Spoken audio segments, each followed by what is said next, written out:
Now, following this talk, there will be an opportunity to ask the speaker questions. And I'm going to ask you if you could please submit your questions throughout the talk using the chat function. I will then collate the submitted questions and put them to our speaker on behalf of you following her presentation. That's all the housekeeping and rules and regulations for now. So now I'm moving into presenting the speaker. So I'm delighted to introduce to you Professor Francesca Saggini, who is a professor of English literature at the Università della Tuscia and a Marie Skłodowska individual fellow at the College of Arts, Humanities and Social Science at the University of Edinburgh. She also has a long-standing connection to the college, as she is a senior associate and has been a senior associate with Lucy Cavendish College since 2017. Professor Saggini is the author of a number of books, amongst which The Gothic Novel and the Stage, Romantic Appropriations, and Backstage in the novel Frances Burney and the Theatre Arts. She has written extensively on Frances Burney, but also on Jane Austen, the Romantic canon, the Gothic, and its transformation across genres and periods, and has worked on the subject of houses or housing in fiction. Today, she will present some of her work related to this latter topic in a talk entitled The Room and the World, Frances Burney's Paper Houses. So, without any further ado, I will now hand over to you, Professor Saggini. The floor is all yours.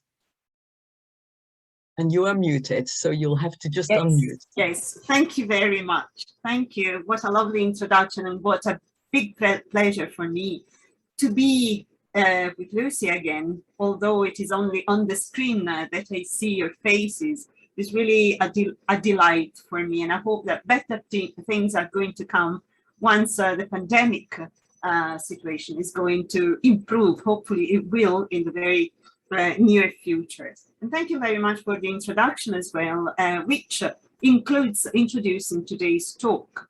I've decided to give a different direction to my studies on Frances Burney, which I have been carrying out for quite a long time. And I decided to have a look at the houses where Frances Burney lived. None of them is what we would imagine a writer's house museum, but they are places of fact and places of fantasy, which I have been trying to reconstruct. And today I'm going to be talking about a house she lived in London, St. Martin Street, 35 St. Martin Street.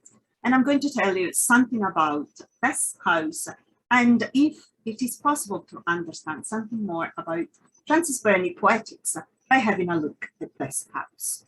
So if you don't mind, I will start sharing my presentation, and fingers crossed that my skills are going to work. Okay, right. Here, I would just like to spend a very few words about this inscription. Is a memorial inscription that you can find in the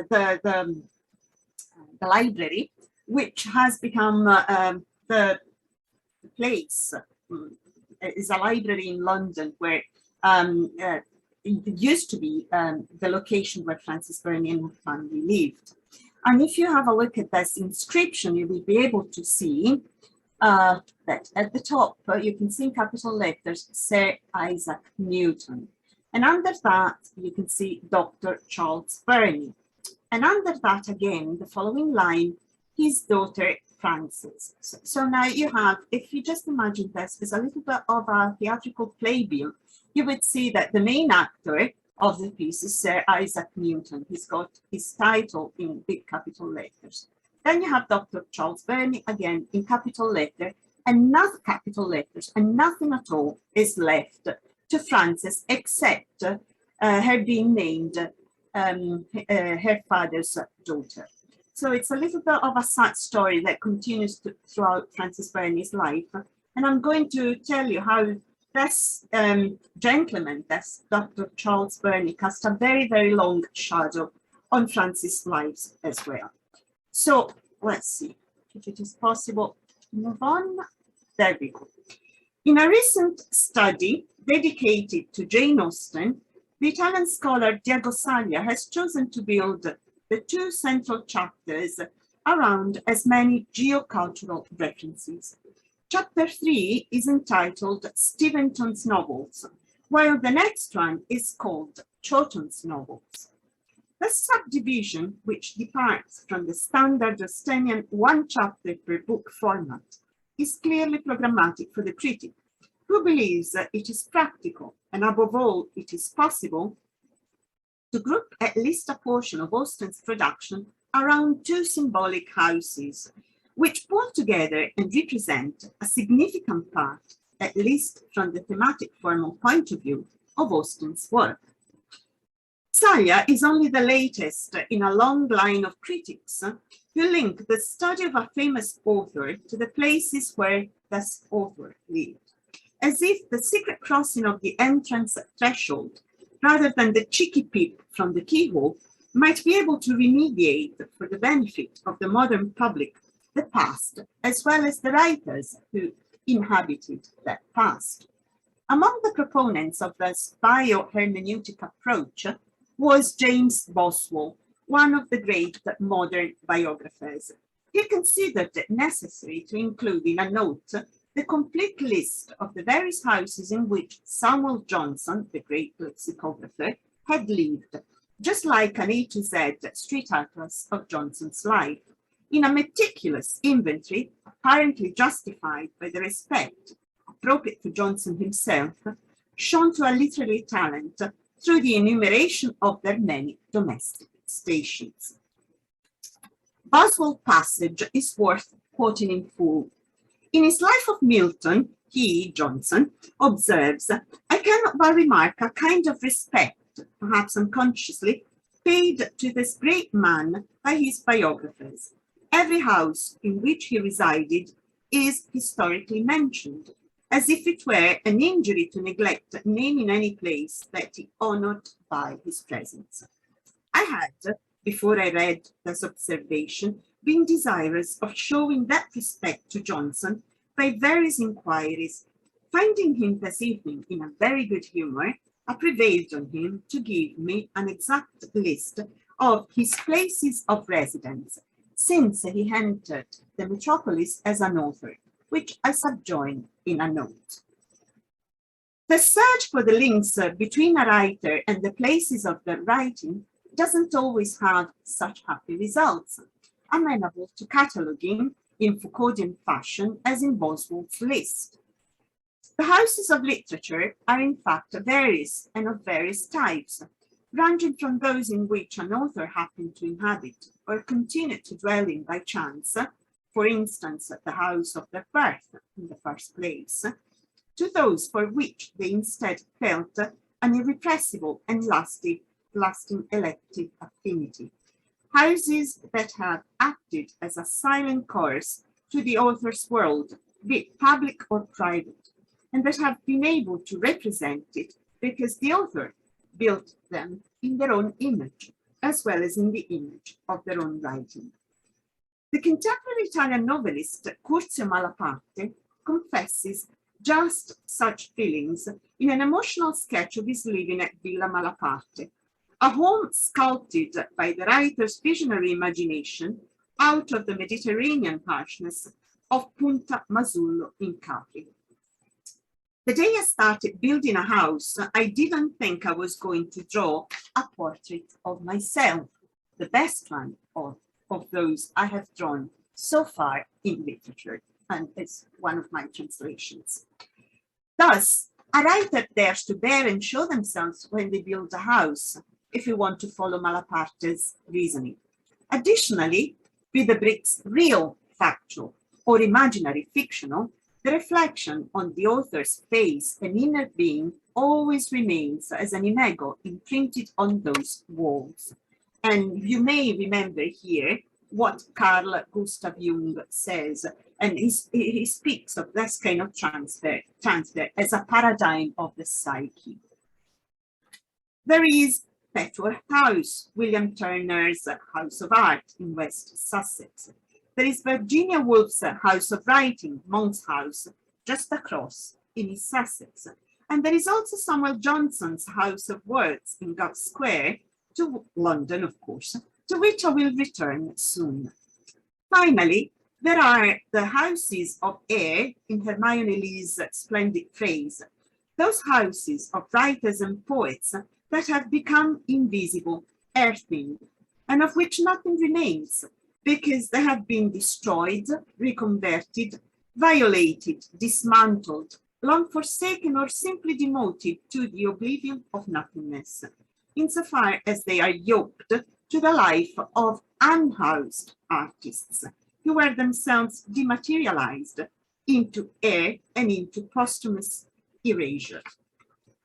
Among these houses of air, we find the houses of the English writer Frances Burney, houses located along a nomadic social and artistic trail, divided as they are between the Georgian geometries of London and Bath and the Gothic walls of the royal palaces of Windsor and Kew, and then again across the Channel from England to France in Bonaparte's sitting capital, to a Brussels scarred by the very recent wounds of Waterloo, along a peripatetic path drawn by the complicated human and economic vicissitudes of Burney's husband, the French émigré Alexandre d'Arblay, rather than by the artistic or life choices of the author herself. It is difficult for an author who lived in and of houses of air to have a posthumous memorialization, in the hope that the walls that protected their domestic intimacy and the hours of their artistic creativity might aspire to become a national monument, a memorial worthy of at least a blue plaque, if not preservation for the education of present and future generations. I'm thinking of Wordsworth's Dove Cottage near Grasmere, or the Shakespeare birthplace at Stratford-upon-Avon, or even the humble cottage in the countryside of Ayrshire, which became the sacred destination of horrified Burnside pilgrims, who were welcomed, so the yarn goes, in what had become a dingy alehouse by the boozy reminiscences of an innkeeper and his rowdy company of drunkards. Likewise, the evanescence of air doesn't offer a solid cultural capital, and I'm quoting here the well-known definition by Pierre Bourdieu, on which to conceive a writer's house museum, a museum dedicated to the writer's writing, with all the possible connections and constructions that coalesce around and about an author, to preserve their memory and finally to contribute to their canonization. While the Victorians warmly supported the typical epoch-making institution and the institutionalization of writers' house museums, at the same time, Frances Burney saw attacked and dismantled, page after page, brick of words by brick of words, the work she had probably envisaged as her own writer's house museum. That seven-room house, meticulously furnished decades ahead of its publication, which is Diary and Letters, posthumously published by her niece Charlotte Barrett. And you see it here in the slide on the right-hand side. At Guts Hill's place, we move on to the left-hand side of the slide, the illustrator Samuel Luke Files could reconstruct Charles Dickens's workroom for the benefit of the devoted reader, complete with a chair just pushed back from the writing desk, as if the eternal boss had risen just for a moment and was about to descend again among the living. In the fictitious temporal suspension of the famous The Empty Chair, Guts Hill 9th of June, 1870. And obviously the 9th of June, 1870 is the date of Charles Dickens' death. His death in flesh, if not in spirit. Paradoxically, Burney's opus magnum, which is a true masterpiece of the reality effect sought by Files, was instead ruthlessly crushed by John Wilson Croker as the umpteenth instance of an unsightly, and I'm quoting here from Croker with a touch of, you know, I'm very sorry to say this, display of egotism. Nothing better than the shameless, I'm quoting Croker again, glorification of Miss Fanny Burney, her talents, her tastes, her sagacity. And I would like to point out that despite the lady having been married for several decades, Croker talks of her as Miss Fanny Burney with their maiden name as well. Plus, I must also add that Diary and Letters is a particularly relevant work because it's the first female diary ever published in the English language. So it really stands out as something exceptional. So the fact that the first female diary was condemned as a display of egotism, I think is particularly relevant. Many years would still have to go by before female artists were granted the right to be authors and teachers, and consequently also the right to be memorialized through autobiographies of paper or bricks. They lived nowhere, unhoused in the canon. Indeed, many of the houses of air inhabited by Burney, so many houses of which I do not know how many were really homes. From the lodgings in Chapel Street, King's Lynn, where Frances was born in 1752, to 29 Lower Grosvenor Street, near Newbourne Street, where she died in 1840, many of these houses are worthy of specific analysis and reflection, both from the point of view of the romantic setting, romantic obviously as belonging to the Romantic movement, setting in which a good portion of Burney's domestic life lies, and the artistic and biographical progress of the author, full of thought-provoking association, still in Bourdieu's perspective, of building social and cultural capital. And today, as I mentioned in the brief introduction, I will focus on one house central to the construction of the author's early poetic mythos, the house at 35 St. Martin's Street, in which she lived for 12 years, between 1774 and 1786, which happened to be also the years of the publication of her greatest successes, Evelina, which was published in 1778, and Cecilia, which followed right after in 1782, until Frances moved to court as second keeper of the robes to Queen Charlotte. St. Martin Street, I'm going to come clean immediately, is one of the many houses of air associated with Burney's life. The building has not been spared by London's vis construendi, and in its place has stood for many decades the Westminster Reference Library. Nonetheless, this remarkable house has left well-defined word traces, and I use here the word signs in a semiotic sense, in Burney's artistic cartography.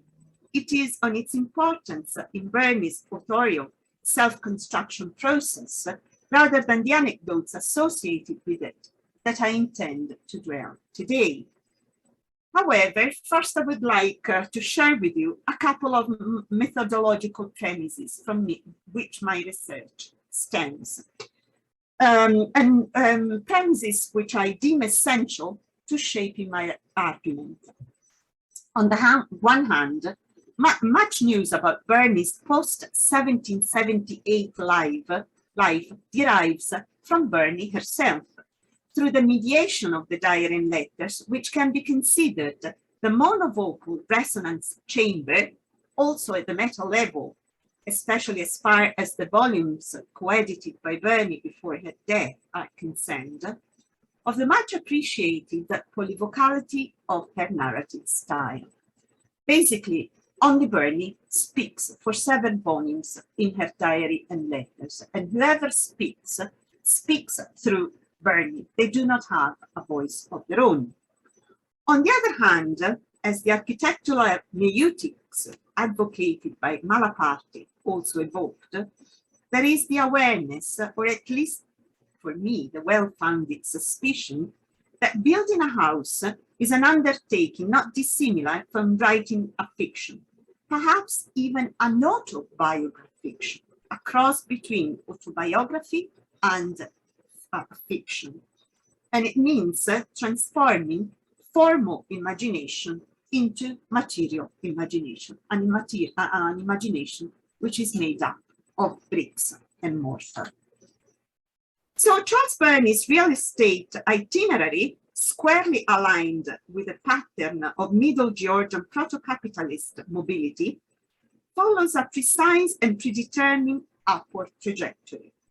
Burney's movements on the urban chessboard, first on the microscale of King's Lynn, where Charles lived from 1751 until the first month of 1760, then on the microscale of the capital, namely Royal Chelsea Hospital, where Charles Burney remained until his death in April 1814, confirmed the notion, not unlike today's postcode hype, location, location, location, quote here, that a house is a professional and social facilitator, as well as a cultural facilitator, a concept never unwelcome to Charles Burney.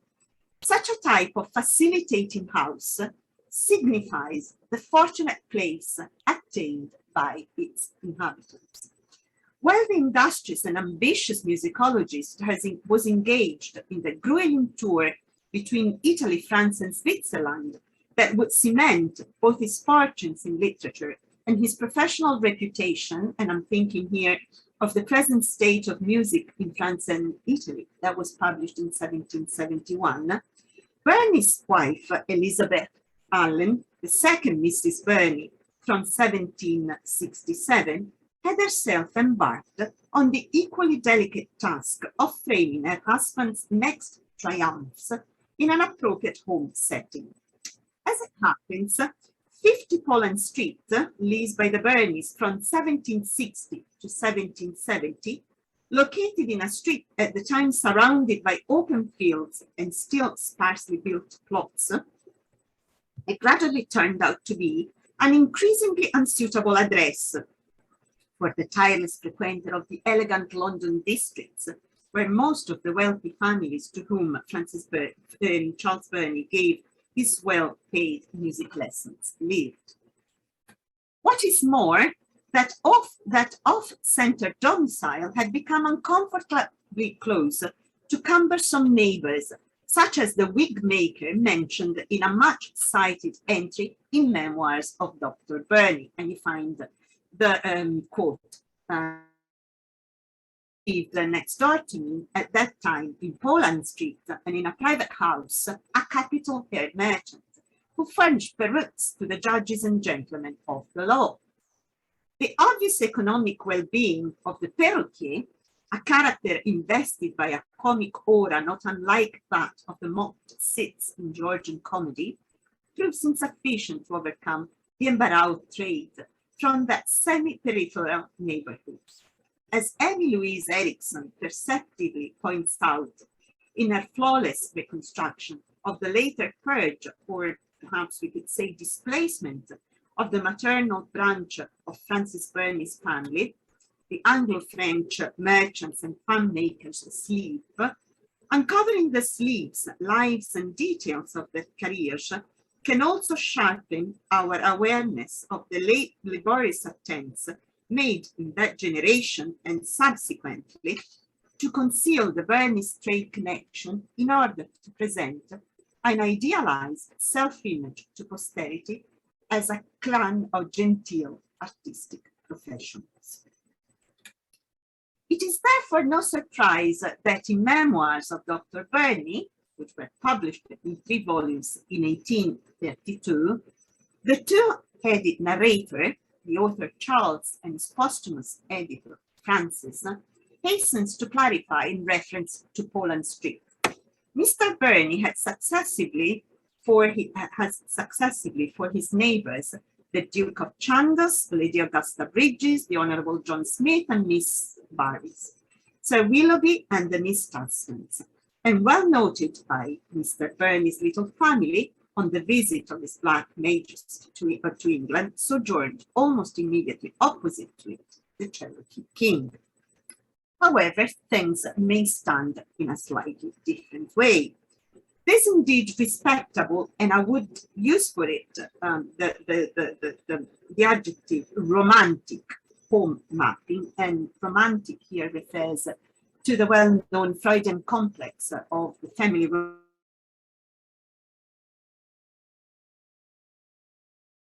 romance.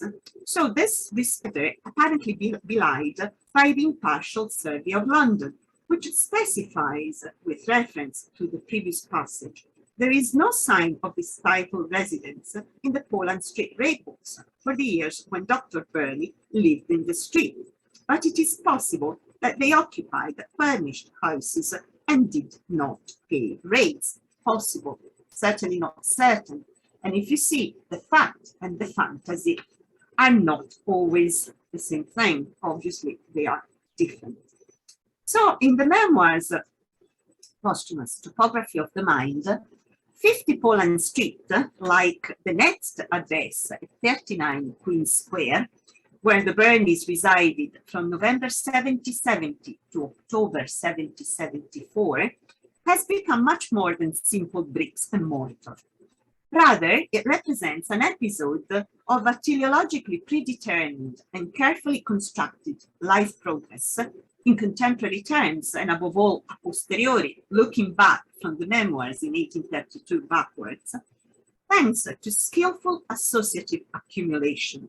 Significantly, the commodious house rented in Queen Square, I'm quoting here from the journal, Frances Burney's journal, well fitted up, convenient and handsome, was particularly appreciated by Charles for its beautiful location and spaces, as well as for its being the former habitation of this gentleman, the gentleman here in the slide, John Barber, the Johannes Tusor of the charming correspondence of Jonathan Swift and his friends, as Annie Rain Ellis observes.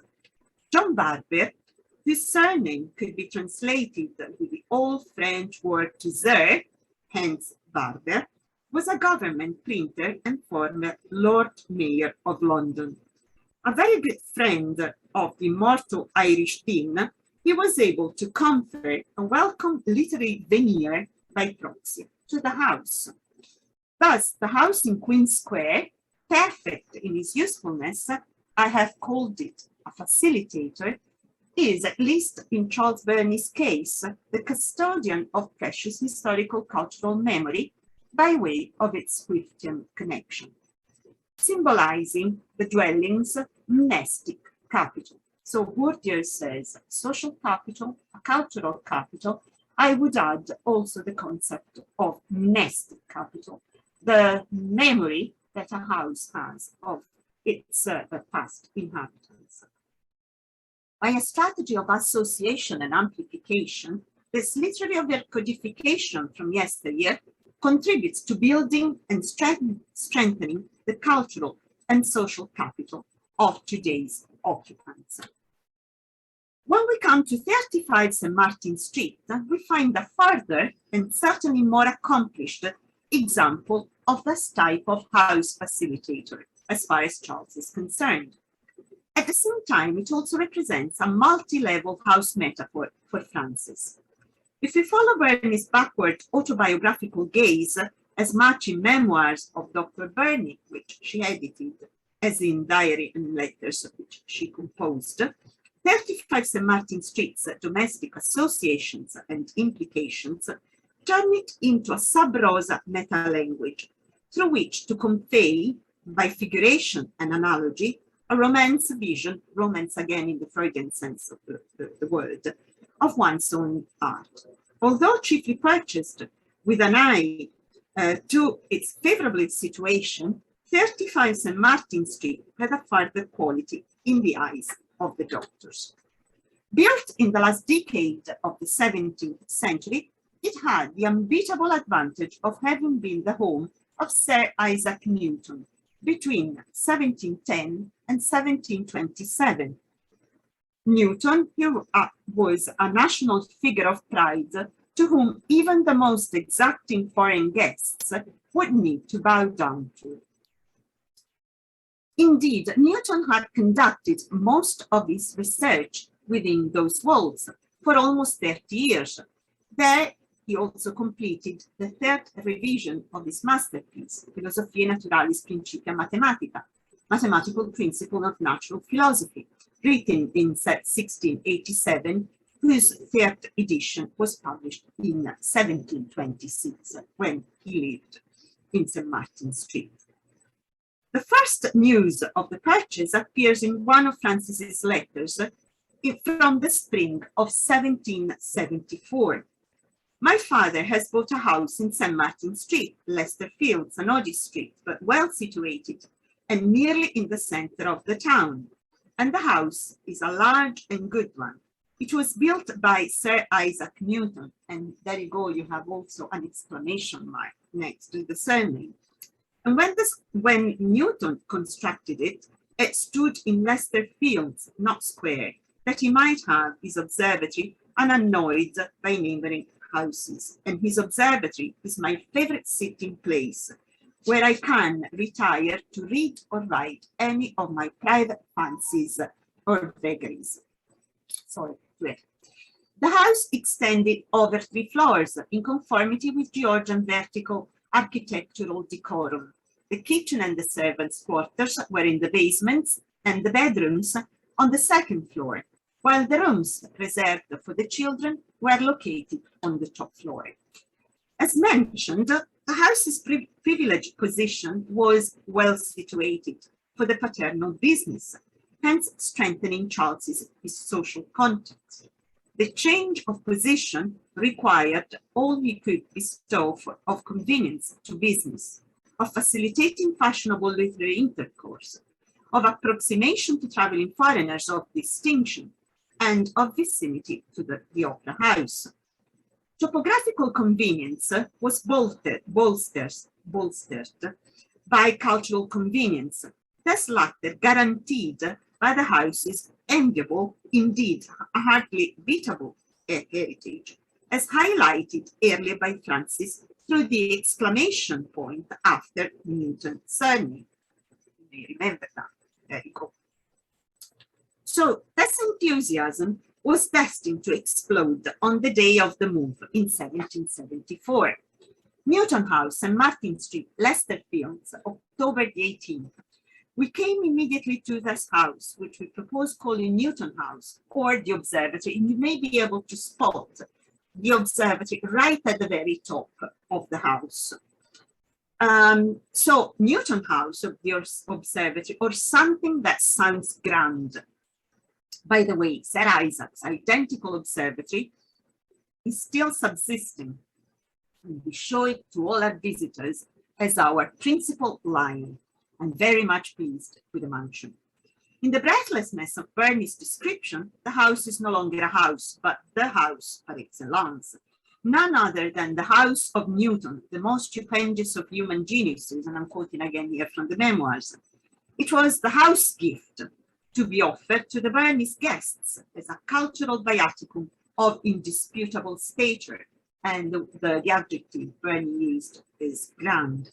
The worthy setting for the ambitious musical salon of the cultivated doctor, himself a polymath and a scholar of letters, a tireless and industrious scientist of music, who as a lifelong enthusiastic observer of the stars himself, could only bask in the vicarious light of those sacred rooms.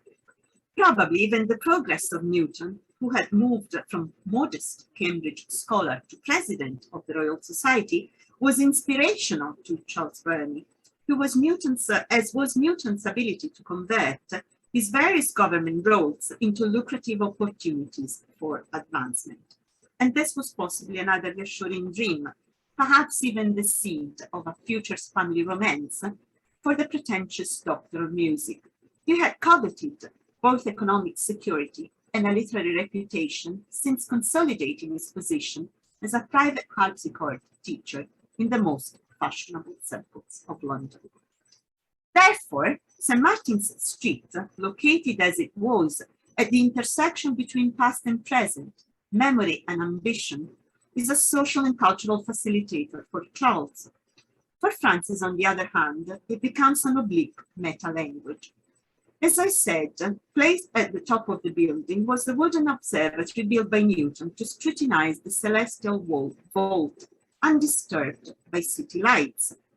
Great domestic prestige was transferred to the Burney's house from this room museum, religiously preserved in the same simple state in which it had been left by Sir Isaac, quoting from the memoirs. Interestingly, it was a room at the crossroads between the private sphere, an amateur locus of study, and the professional sphere, the scientific lab, in an era in which science hardly had institutional settings, and it was still possible to speak, as it will for another good few decades, of domesticated empiricism.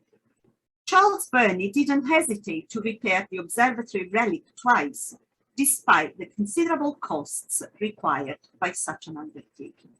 He would have thought himself a ruthless Goth had he permitted the sancta sanctorum of the developer of the skies in their embodied movements to have been scattered to nonentity through his neglect or parsimony. It seems a bitter and indeed almost ironic contrapasso that the subsequent owner's neglect downgraded the august place to the dilapidated workshop of a cobbler, and we could say what goes round comes round. One need only remember with what embarrassed anguish Frances Burney underlined that with its publication, Evelina, a work which was solidly lodged in all privacy in my bureau, may now be seen by every butcher and baker, cobbler and tinker throughout the three kingdoms for the small tribute of tuppence. The observatory was a small room, very simply furnished, located right at the top of the house, so that, I'm quoting from the memoirs, it overlooked all London and its environs. With its numerous windows, the observatory opened onto the celestial world of the stars, as well as the sublunar world of the capital spreading out at its feet. That city world, object of scrutiny in Frances's first novel, Evelina, whose subtitle recites "Or the History of a Young Lady's Entrance into the World," published in early 1778, and written in the house in St. Martin's Street. The observatory was encompassed completely by windows of small off-fashioned panes of glass, so crowded as to leave no exclusion to the glazier. From its very first mention, itself probably revised in retrospect, Frances identifies the space with a nest of creative interiority, the room in which to take refuge to read or write any of my private fancies and vagaries. And the quote was from the diaries I made earlier on, as she remarks, with characteristic coy underestimation of her poetic labors. As soon as the company had gone, Virginia Woolf muses in one of her famous essays, Burney Frances stole to the observatory and wrote down every word, every scene, in letters 12 pages long, to her beloved Daddy Crisp at Chessington. Samuel Crisp, better known as Daddy Crisp, was a family friend and somebody who really interfered a lot with Frances Burney's writing, as every male around did after all. The observatory, located as it was in an elevated position on the top floor, immediately above the children's playroom, signifies by metonymy the writing of Evelina itself, as the product of a novice writer who was mistaken for and all too awkwardly identified with her adolescent character, a young female at the age of 17, as we read in the preface to Evelina, although in fact 11 years older. Burney herself didn't disdain to contribute to this gratifying puff, as revealed by one of Walter Scott's diary entries of November 1826, which suggests that Burney, decades after the fact, wouldn't totally contradict the much discussed myth that at the time of publication, the author was very young. Frances Burney was kind of mistaken for Evelina for quite a very long time. She was called Evelina, and even her husband fell in love with her, thinking he was falling in love with Cecilia, the protagonist of the subsequent novel. In spatial proximity to the children's playroom in the attic, Burney remediates novel writing in the playful pastime of a non-child disguised as a young prodigy. She was in fact 26, almost 27 at the time. On the peak of her domestic Parnassus, she dominates and eyes the house of history, science, and culture, all with a capital letter, unfolding across the floors below. Dwelling in her small room nest, the actual spatial incubator for Evelina, a story of London society and its characters, all with lowercase letters this time, she purports to draw characters from nature and to mark the manners of the times, we read in the preface to Evelina. Thus, the covert, finely wrote Newtonian association participate in conferring valued epistemological capital to all the little incidents, quoting again from the preface, of the novel and its poetics of realist minutiae. If the proximity of the playroom to the observatory writing studio supports the early mythos of the accidental author, in the excellent definition of Claire Harman, the room located at the attic floor was also notoriously associated, at least in the Georgian imagination, with a disparaged creativity and therefore the amateurism of the garretteer, the type of the impecunious and discredited writer, often the target of satirical arrows. For instance, Macartney, Evelina's melancholy poet, lives in misery at the Brantons' up 3 pairs of stairs on what is the least posh floor of the house, and therefore also the least expensive to rent. Unsurprisingly, instead, another character, the pretentious beau Mr. Smith, rents the first floor.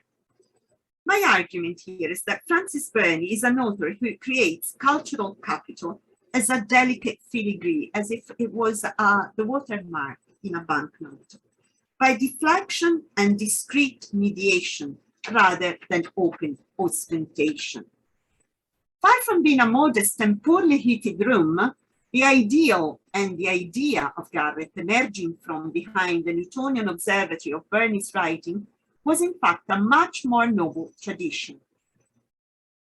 It, for one, recalls the Garrett praised with playful irony by Samuel Johnson, a good friend and mentor of the Burneys, in a letter composed in the guise of his persona, Mr. Rambler, in celebration of the creative advantage of this modest room. And the title of the letter is The Advantages of Living in a Garret, written in 1751. Johnson, who had fittingly completed his Dictionary of the English Language, published in 1755 in the garret of 17 Gough Square, enumerates with the usual half-seriousness of his authorial eidolon the many advantages, both domestic and creative, of this locale, capable of providing shelter from the noisy and intrusive visitors, in Burney's case, the guest attending the house of music and conversation on the first floor, whilst simultaneously inducing reflection and serene learning, Johnson writes. For Burney, her nighttime writing carried out by stealth on the upper floor. Johnson compares the philosopher or the poet who reside in the modest garret to no less than the mythological figures located in similar elevated situation, Johnson writes, and continues.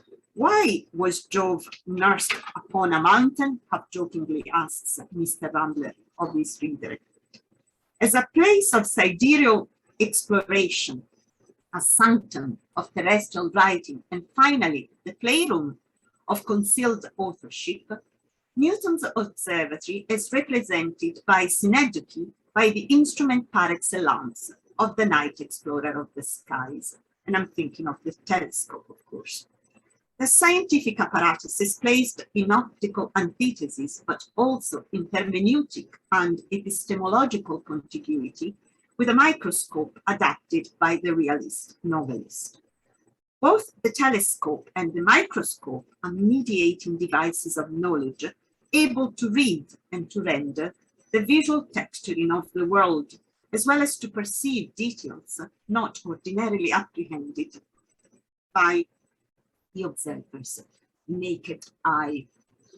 In Burney's case, those very acute, indefatigable, and rather prominent nut-like eyes with which the writer tirelessly swept society, notwithstanding her strong short-sightedness, only at times improved with spectacles. And here you have another quote from Virginia Woolf's beautiful essay. The semantic affinity between the two types of eyeglasses used by scientists and novelists astride the tele and micro reflection cast by analytical watching is recalled in a well-known letter again by Samuel Crisp, who in 1778 writes to Frances, "In these little entertaining elegant histories, the writer has his full scope, as large a range as he pleases to hunting, to pick, cull, select whatever he likes. He takes his own time. He may be as minute as he pleases, and the more minute, the better, provided that a taste, a deep and penetrating knowledge of human nature and the world accompany that minuteness." I don't think he was expecting very little of a novelist. It sounds a little bit like Mr. Darcy when he says what he's expecting of women, just about anything and everything. Well, this is when this is the case, the very soul and all its most secret recesses and workings are developed and laid as open to the view as the blood globules circulating in a frog's foot when seen through a microscope. On closer inspection, the optical phenomena of reflection and refraction intersect not only in telescopic vision, but also in more minute novel writing.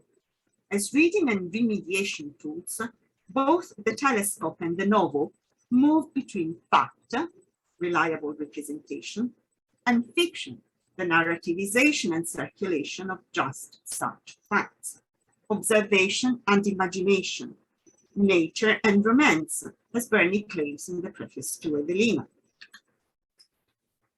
Sidereal long shots and earthly close-ups, the sky and the world, the nature of the universe and human nature.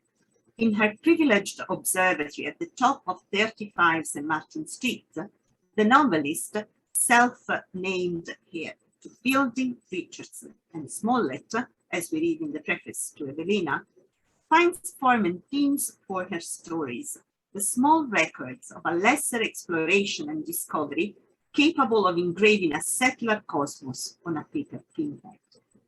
In saluting Newton's observatory, Frances Burney is in fact paying indirect, slant homage to her own otherwise contestable art and sensible authorship by recurring to universally eminent models.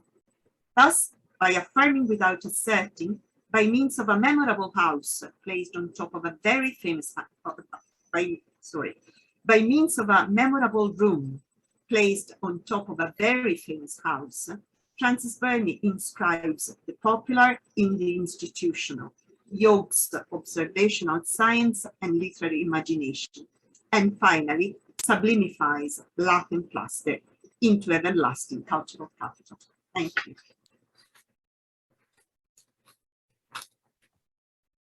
Thank you so much, Francesca, for a really interesting talk and lovely photographs to accompany it. So the floor is now open for questions. And I haven't seen any questions come in yet. There we are. There's a question from Ella here. When did you first discover Frances Burney? Oh, well, here, you should never ask a lady about her age.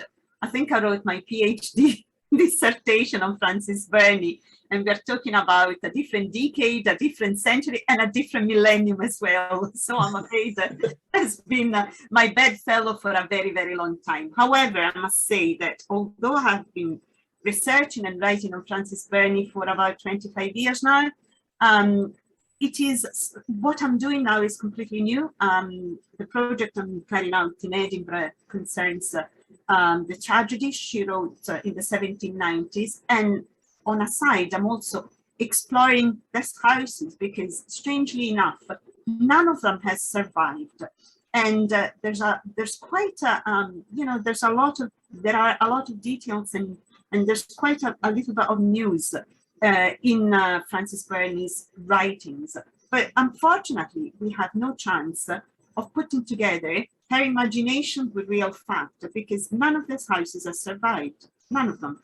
You know, the house in St. Martin Street, the famous one, was dismantled, brought across the ocean to the States, and then it simply disappeared, was put together and then simply disappeared. Nobody knows what happened to the remains of Newton's house. Thank you, Ella. Thank you. That's quite interesting. Can I ask a follow-up question on this? So you mentioned very early on that Frances Burney is often mentioned or introduced or named as the daughter of. Yes. Yes. And do you have a sense of why that was the case? Is that simply because the father was so famous, or was it also because this was a female writer? Or well, the father was certainly famous, although I must say that honestly, Frances Burney became much more famous than her father. really? The first novel, Evelina, that was published in 1778, had 4 reprints in just 1 year, 1779, and then a pirate edition came out in Dublin. And Frances Burney became the toast of London society and the polite circles. So she really didn't need anything, no legacy, no cultural legacy from her father. However, unfortunately, she was surrounded by male figures, and these male figures were kind of eminent men. And I'm thinking also of Samuel Johnson, whom I mentioned in my talk. Johnson had a very strong liking for Frances Burney, perhaps a moderate love affair, you know, or at least he really, really liked her. And for I can't remember where, I think it was in one of his letters, he called Frances Burney his own little Burney. So she became known as Dr. Johnson's little Burney. She was never Frances Burney. She was either her father's daughter or Samuel Johnson, dear little Burney. Eventually, she ended up marrying somebody who was absolutely not famous at all. So the only thing that she could do was to take on his surname, and she became Madame d'Arblay. But the father's daughter shadow remained with her until her father died in 1814. And in 1832, she actually took a little vengeance. And I like to point this out because she uses the verb arrange, which means everything and nothing. She rearranges her father's papers into their memoirs. And since her father was very aged and he was dead, she took a few liberties. And eventually she closes the memoirs with a memorial inscription she composed herself. And basically she tells her father's stories with her own words. And I think that, you know, there's ontology come to rest. Derrida can be happy here. Eventually, there was some kind of closure for the poor Frances. Okay, okay. Thank you so much. There's some other questions that have come in. So Alison Vinicom asks, which of the paper houses would you most like to live and work in? Oh, Frances Burney's or Alison, or just in general? Because if it's in general, I would like to live and work in Abbotsford. Okay, in general, Alison says. In general, Alison, yes, Abbotsford, yeah. Definitely, because I've been a number of times and it's an absolute delight. And that is one of the houses that are writers' museums as well, whereas Frances Burney never has a house that is a museum. She built a house in 1797, and the house, she thought she owned the house, and she did, but unfortunately she didn't own the land on which the house was built. So whenever the land was sold, the owner wanted the house as well as the land, and then it went on through generations. And in, I think it was 1917 or something like that, there was a huge fire and the house was razed down. So if I had to select a house to write and work in, definitely Abbotsford. But if I could have had a peep at one of Burney's house, certainly Camilla Cottage, the one that was destroyed by fire. Okay. Thank you, Alison.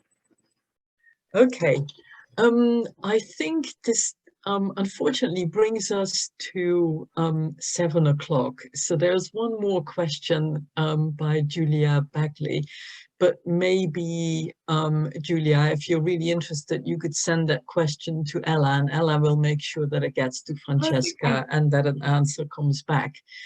I think I'll just take this last minute to once again repeat my thanks to you, Professor Saggini, for this lovely talk, and also, of course, for the audience for attending our Live from Lucy talks and making this evening so pleasant for all. So, thank you very much. Pleasure. Thank you very much for having me. Bye. Bye-bye.